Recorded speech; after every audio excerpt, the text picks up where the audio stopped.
સૌથી મોટા સમાચાર જે મિત્રો સૌથી મોટા સમાચાર ડેડિયાપાડાના ધારાસભ્ય ચૈતરભાઈ વસાવા જેલમાં આવ્યા. જે મિત્રો તેમના પત્ની અને ચૈતરભાઈ વસાવા ખુદ ચૈતરભાઈ વસાવા જેલમાં આવ્યા. જે મિત્રો 7 વર્ષની જેલ ફટકાવવામાં આવી છે.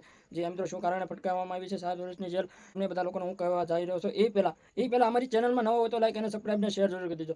સબસ્ક્રાઇબ કરી દેજો. આવા નવા વિડીયો હું તમારી સમક્ષ પહેલા આવી જાય અને આવા નવા વિડીયો હું તમારી સમક્ષ હું પહેલા લાવતો રહું. જી મિત્રો, તો નમસ્કાર મિત્રો, નવા વિડીયોમાં તમારું સ્વાગત છે. તો તમને બધા લોકોને ખબર છે કે હાલ સોશિયલ મીડિયાની અંદર મોટા સમાચાર મળી રહ્યા છે. ડેડિયાપાડાના ધારાસભ્ય એમ કહેવાય કે ચૈતરભાઈ વસાવા જેલમાં ગયા. જે મિત્રો 7 વર્ષની જેલ ફટકાવવામાં આવી છે ચૈતરભાઈ વસાવાને, અને તેમના પત્નીને તેમના પત્નીને પણ 7 વર્ષની જેલ પડી. જે મિત્રો શા કારણે પડી? જે મિત્રો તમને બધા લોકોને હું કહેવા જઈ રહ્યો છું શા કારણે પડી. 2023માં ફોરેસ્ટ કર્મચારીઓને મારવામાં આવ્યા હતા. જે મિત્રો ખુદ ચૈતરભાઈ વસાવાએ ફોરેસ્ટ અધિકારીઓને માર્યા હતા. શા કારણે માર્યા હતા? એમને ના જંગલમાં ઈગલી વાવેતર વાવ્યું હતું એવું કહેવામાં આવે છે. જે મિત્રો જે વાવ્યો હોય એ કાંઈ ખબર નથી શું વાવ્યું હોય એમને, અને તેમના ચૈતરભાઈ વસાવાએ કીધું કે અહીંયા ના વાવતા અને વિનંતી પણ કરી.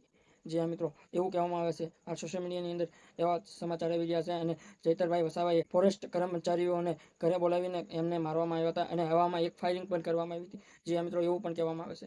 તો શું કહેવું છે તમારું કમેન્ટમાં જણાવજો. અને અમારી ચેનલમાં નવા હોય તો લાઈક અને સબસ્ક્રાઈબ ને શેર જરૂર કરી દેજો. જય હિન્દ, જય ભારત.